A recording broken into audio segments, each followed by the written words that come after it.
Bonjour tout le monde, j'espère que vous allez bien. Oh my god, it's been a while. Ça fait tellement longtemps que je me suis pas assise comme ça devant ma caméra pour vous parler de tout et de rien, de la vie. Et honnêtement, ça me manquait atrocement. Mais je pouvais pas le faire sans faire un genre de catch-up sur qu'est-ce qui s'est passé. Je sais que ma dernière vidéo où je me suis assise ainsi, c'était une mise au point. Mais là, je voulais plus aller dans c'est quoi mon parcours de vie, parce que depuis que j'ai quitté l'université officiellement, oui, je suis une adulte, je pensais jamais que j'allais officiellement dire ça, j'ai beaucoup de questions sur qu'est-ce qui t'a amené dans tel chemin à l'université, qu'est-ce que tu fais maintenant, c'est quoi ton parcours de vie, d'école, etc. Donc si ça vous intéresse, prenez-vous un petit drink dans une tasse de Noël de préférence, même en septembre. Et sur ce, c'est parti! Alors avant de commencer, je pense que c'est nécessaire d'adresser à quel point j'ai toujours été une personne qui avait hâte de vieillir. Du plus loin que je me rappelle, le début de mon adolescence, mes parents me disaient à quel point c'était cool vieillir, mais pas tant que ça, puis de profiter de ma jeunesse et tout. Mais moi, tout ce que j'avais en tête, c'est de devenir indépendante, que être plus vieux, c'est être cool parce que là, tu peux plus gérer tes trucs, t'es vraiment plus indépendant et autonome. Et autonomie voulait également dire autonomie monétaire pour moi. Donc à 14 ans, j'ai commencé à travailler officiellement et ma première petite job, c'était de coacher des gens au soccer. Pour ceux qui le savent, j'ai joué très longtemps au soccer, je joue encore pour le plaisir, mais au club de soccer où j'étais, j'ai commencé à coacher des petits enfants. Et j'adorais ça. Je coachais des enfants de 5-6 ans, donc c'est beaucoup plus du service de garde, veux pas, que de coacher. Mais j'adorais ça et je trouvais ça vraiment cool d'avoir un petit job d'été qui pouvait allier le sport que j'aimais, l'extérieur et qui me donnait un petit salaire. Par contre, lorsque ça a été le temps de grandir et que j'ai eu 16 ans, j'avais déjà dans l'idée que je voulais avoir une vraie job étudiante parce que tu sais, c'est là où je peux commencer à travailler. Et je suis allée postuler au McDonald's. Ça a été ma première job étudiante et honnêtement, j'ai adoré ça. J'ai une vidéo complète storytime de mon premier emploi sur ma chaîne. Je vais mettre une fiche quelque part aussi, je sais jamais c'est quel bar, mais bon, vous comprenez. Si ça vous intéresse davantage d'en savoir plus sur cet emploi-là. Mais j'ai adoré ça parce que moi, il me fallait une job qui bougeait. Je suis tellement quelqu'un qui a besoin de défis, qui a besoin d'objectifs, qui se tanne rapidement, que le McDo, c'était parfait pour moi parce que ça roule vite, c'est toujours en mode proactif, on est toujours dans des petits moments de rush qui fait que t'es toujours en défi ou en atteinte d'objectifs. Et j'adorais ça. En plus, j'étais avec mes amis. Bref, c'était vraiment une job étudiante de rêve pour moi. Et je le recommande à tout le monde qui se cherche un premier emploi. Bon, cela étant dit, lorsque j'ai eu 18 ans, je m'étais rentrée dans la tête que je voulais travailler en restauration. J'avais des amis qui avaient déjà commencé à être hôtesse dans certains restos-bars et tout. Et je m'étais dit, si je suis serveuse, c'est cool comme première job et ça te permet un petit peu de faire plus d'argent qu'un emploi étudiant.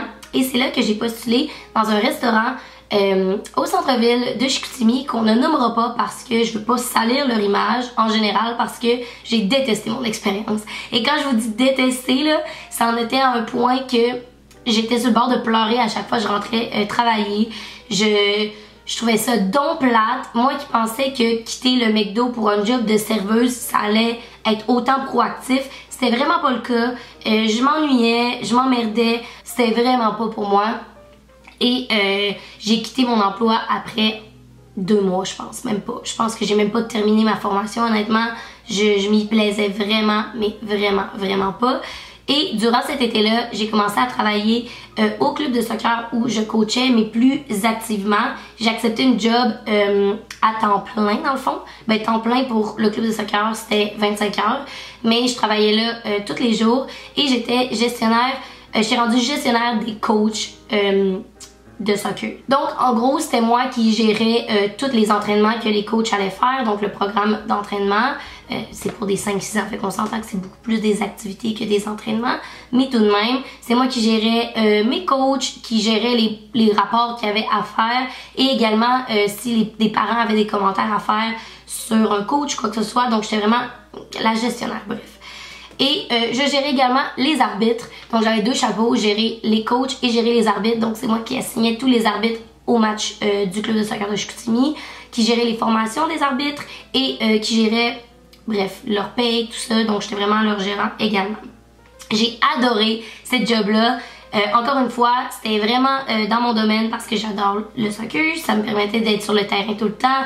J'étais avec des gens que je côtoyais depuis que j'étais jeune parce que c'est des gens qui sont impliqués activement dans le club de soccer depuis X nombre d'années. Et c'est là que j'ai commencé à considérer que j'aimais ça la gestion en général. Je suis une personne qui adore le day-to-day puis qui adore être sur le terrain. Par contre, autant au McDo que dans ma job au club de soccer, je me suis rendu compte que j'adorais le contact humain puis le concept de gestion puis de devoir travailler avec une équipe puis d'être plus dans l'aspect humain, organisationnel que peut-être les tâches exécutives, si ça fait du sens. À travers tout ça, pendant ce temps-là, j'ai étudié en sciences nature au cégep. Et la raison pourquoi j'ai étudié en sciences nature, il y a beaucoup de gens qui me le demandent pourquoi j'ai fait mes sciences si je suis allée en administration. La raison est que lorsque j'ai quitté le secondaire, j'avais des bonnes notes et j'avais fait mes sciences au secondaire et je savais vraiment, mais vraiment pas qu'est-ce que je voulais faire. Donc je me suis dit, je vais pas me fermer de porte et je suis allée en sciences nature.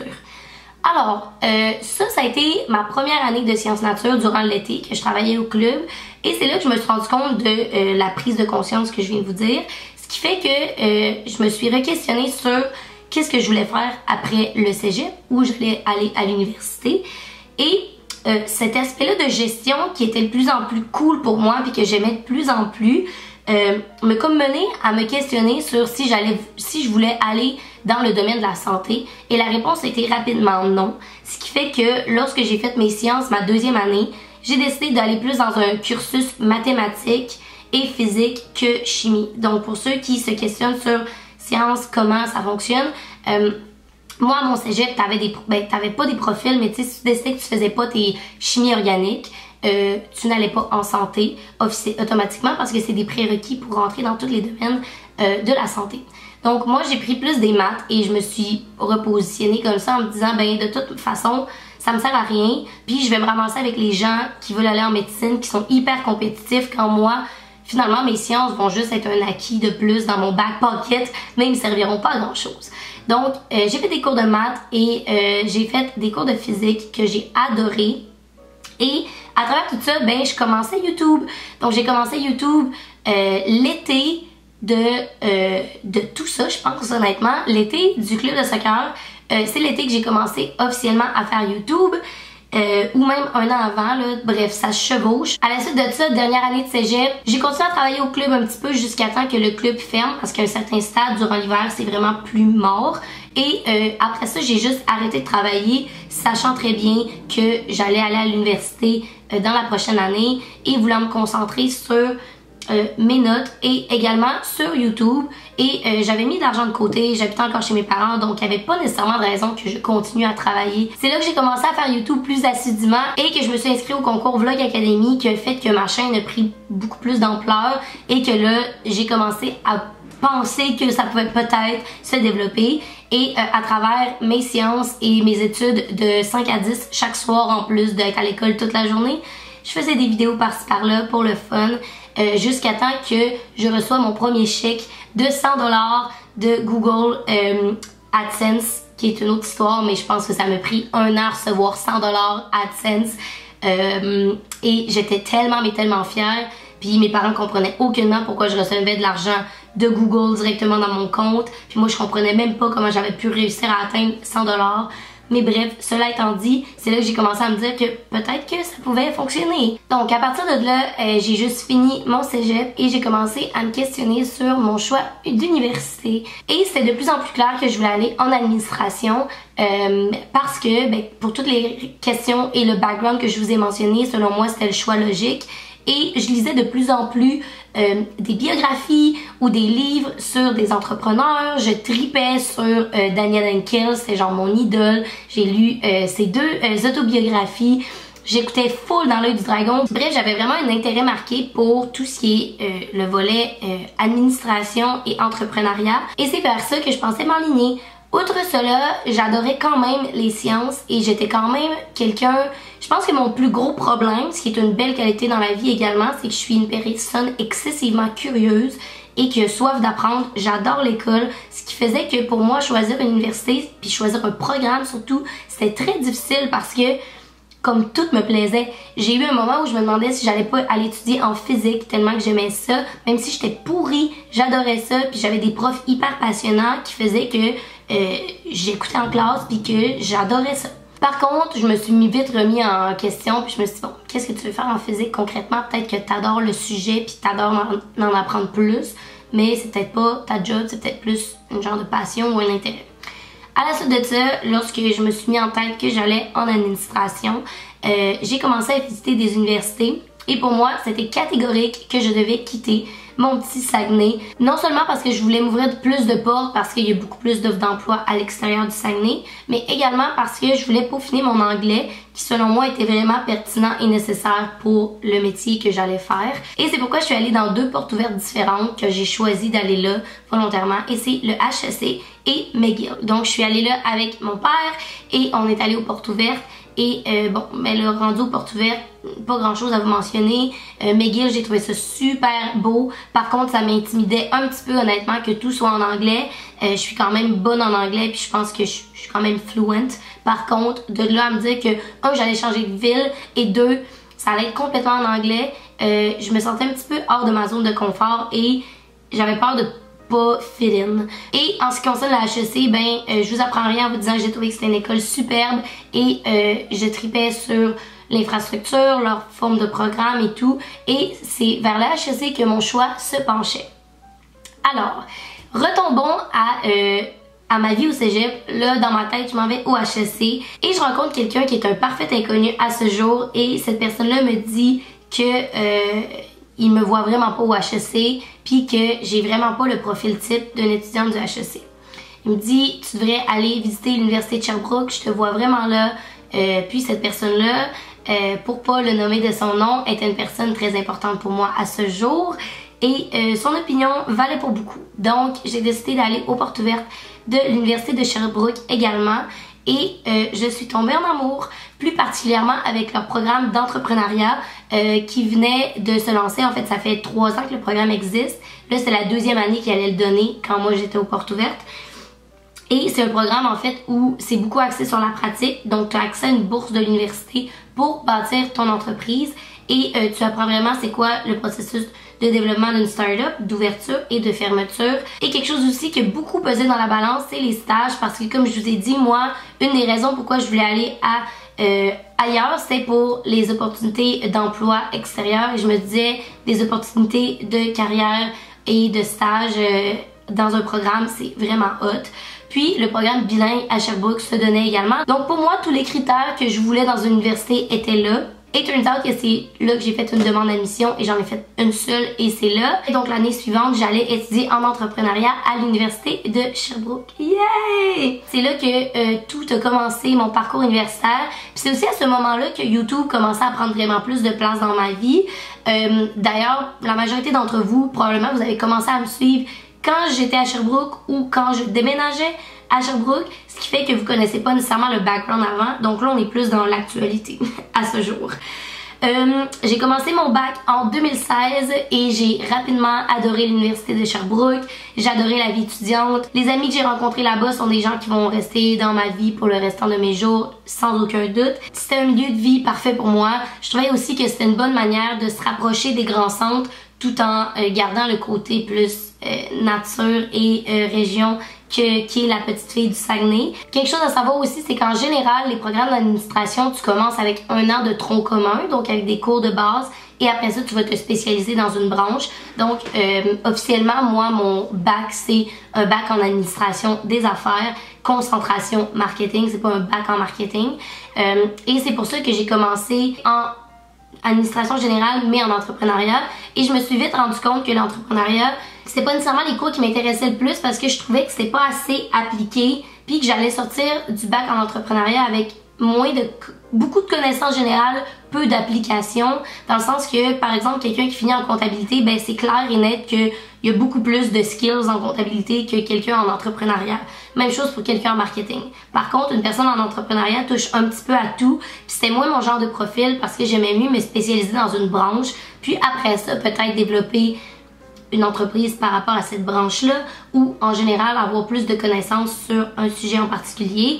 Et les cours dans mon un an de bac général que j'ai trippé le plus, c'est le marketing. Ça me faisait capoter. J'aimais vraiment ça. Je trouvais que ça alliait créativité avec knowledge, avec un petit peu d'entrepreneuriat parce que souvent c'est développer des nouvelles idées, développer des nouveaux projets pour des marques existantes.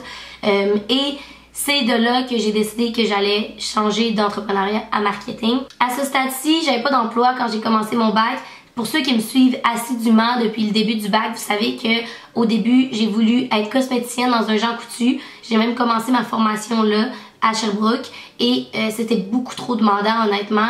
Je faisais du 30 heures semaine en plus de l'école et pour une personne qui doit habiter seule en appartement, qui doit vivre sa première année d'université, qui veut s'impliquer et qui, à travers tout ça, doit faire 30 heures de job, c'était beaucoup trop pour moi. Fait que j'ai même pas terminé ma formation, puis j'ai décidé que j'allais full-time faire YouTube.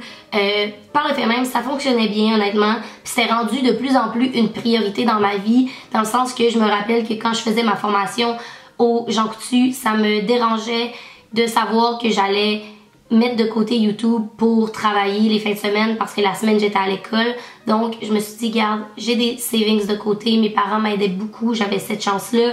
Donc je suis allée all-in dans YouTube et à ce jour, c'est la chose que je regrette le moins dans ma vie. Et de là, j'ai complété mon bac en marketing. Durant mon bac, je m'impliquais beaucoup, j'étais dans beaucoup de comités, dans beaucoup de compétitions universitaires. Là, si vous voulez plus une FAQ complète sur par exemple mon parcours universitaire ou tu sais comme la vie universitaire en général, vous me le direz ici dans les commentaires. Ça va me faire super plaisir. Mais bref, toutes ces petites expériences-là par-ci par-là que je pouvais acquérir, je les faisais pour non seulement justement avoir de l'expérience, avoir un meilleur CV, puis être de plus en plus appliquée dans mon domaine parce que selon moi, les expériences académiques sont super pertinentes. Par contre, dépendamment du domaine dans lequel vous allez aller, les expériences terrain et pratiques prédominent. Et c'est le cas pour beaucoup de postes administratifs parce que c'est vraiment une grosse game de contact. C'est vraiment l'expérience que tu vas avoir qui va faire que tu vas être rapidement pertinent et utile sur le terrain parce que on n'a pas nécessairement le temps de se faire former. Donc, je prenais toutes les expériences que je pouvais avoir. De là, c'est passé mes 3 stages. Donc, dans les 3 ans de bac, j'ai eu 3 ans de stage. Il y a beaucoup de gens qui me posent des questions aussi. C'est la raison également de pourquoi j'étais entre Montréal et Sherbrooke tout le long de mon bac. Étant donné que c'est un programme coop, tu as 4 mois d'école, 4 mois de stage dans un bac en continu, ce qui fait que pendant 3 ans, tu as de l'école, mais tu as des stages à travers. Donc, tu sors avec un bac en 3 ans, mais également 1 an d'expérience de travail. C'est également pour cette raison que j'avais des sessions d'été, étant donné que c'est en continu. Parfois, j'étais en stage l'été, parfois, j'étais à l'école l'été. Bref, vous comprenez. Le premier, c'était chez Uniprix en marketing web. Le deuxième, c'était chez Dano Truong, qui est une agence en marketing numérique. Et le troisième stage que j'ai fait, c'est chez République, qui est une agence de marketing d'influence, donc qui gère des campagnes influenceurs. Durant ces 3 expériences de stage-là, j'ai énormément appris, mais encore là, ça se traçait de plus en plus dans ma tête que j'avais besoin d'une job pas routinière du tout parce que, comme je vous ai dit auparavant, je me tanne rapidement. Je suis excessivement curieuse, donc j'ai rapidement besoin de nouveaux challenges. Et dans mes 4 mois de stage, tous les stages que j'ai fait, j'avais l'impression que à mon 4e mois, c'était le temps que ça se termine, mais tu sais, si j'avais resté plus longtemps, il aurait fallu que je demande plus de responsabilités parce que je commençais à sentir que c'était un peu trop routinier pour moi. Donc là, on retourne à cet été, il y a pas si longtemps. Et cet été, j'ai terminé mon bac officiellement et j'avais l'intention de faire la maîtrise en communication marketing pour pouvoir plus travailler en agence de publicité parce que c'est vraiment ce que j'adore le plus et dans toutes les compétitions académiques et les comités que je me suis impliquée, c'est vraiment le volet qui m'intéressait et qui m'interpellait le plus.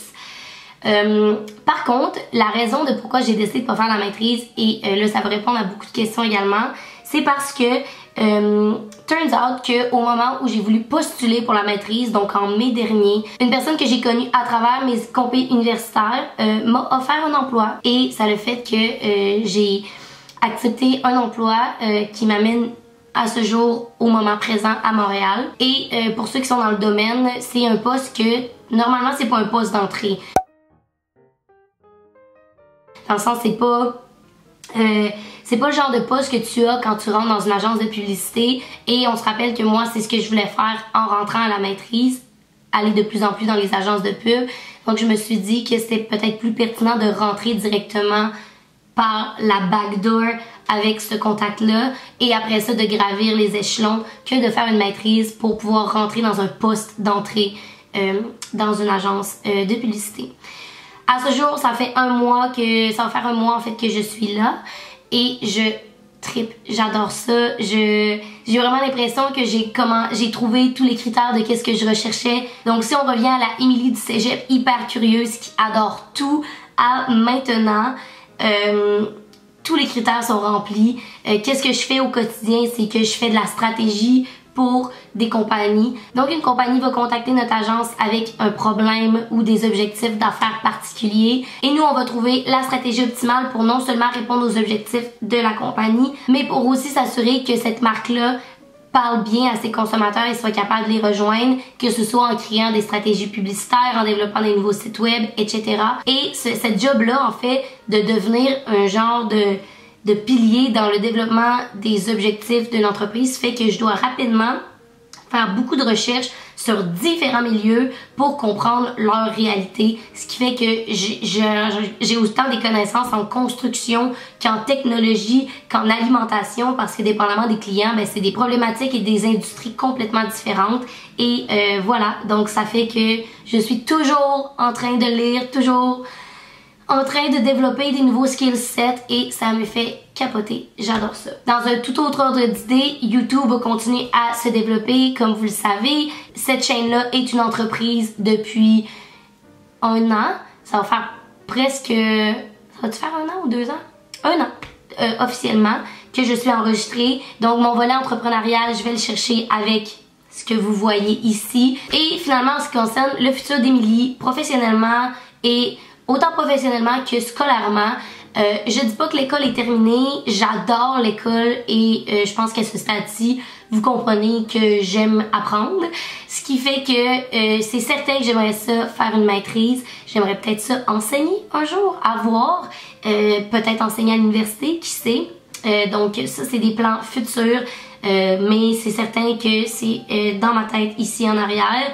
Et en ce qui concerne le futur de ma chaîne, ben c'est pas prêt de se terminer parce que j'adore encore ça. Et je pense que à travers tous les questionnements que j'ai eu sur ma chaîne sur mon Dieu, je suis donc ben une imposteur de faire un job temps plein qui n'a aucun lien avec ça et de pas faire YouTube à temps plein, j'en suis venue à une conclusion que au contraire, peut-être que les deux pouvaient très bien vivre ensemble et peut-être que j'avais d'autres choses à apporter à la communauté YouTube, étant donné que j'ai comme 2 emplois complètement différents mais qui quand même se lient bien parce que les deux c'est dans le domaine de la communication. Donc j'en suis comme venue à la conclusion que M a besoin d'avoir 150 000 projets et que sa carrière professionnelle va probablement être comme ça, mais c'est ce que j'aime parce que j'haïs la routine. Et je pense que c'est la conclusion de cette vidéo-ci aussi.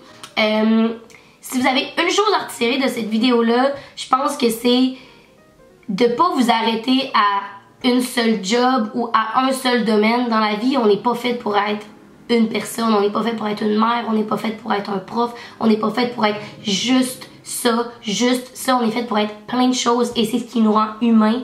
Donc si vous vous questionnez sur « Oh my god, je sais pas quoi faire de ma vie », honnêtement, c'est même pas grave si vous le savez pas. Faites juste penser à c'est quoi qui vous passionne présentement, c'est quoi la chose qui vous intéresse le plus et foncez là-dedans à 100%. Puis si vous vous plantez, c'est pas grave. Puis si vous vous re-questionnez dans 5 ans puis que vous voulez changer de job, c'est pas grave non plus. Au contraire, moi je pense que plus vous acquérissez d'expérience professionnelle et d'expérience personnelle, plus vos affinités avec tel ou tel job sont portées à changer. Puis peut-être que justement, vous allez pas avoir la même carrière tout au long de votre vie. Puis peut-être que c'est ça qui est beau, d'avoir des humains versatiles dans ce monde. Donc c'est tout. J'espère que vous avez apprécié la vidéo. J'espère que ça vous a peut-être un petit peu inspiré ou enligné sur tel ou tel questionnement à vous poser ou tel choix à faire. Si vous avez des questions davantage encore, je les répète, vous pouvez les poser en barre d'infos. Ça va me faire plaisir d'y répondre. Et sur ce, nous on va se revoir très très bientôt dans une prochaine vidéo. Bye!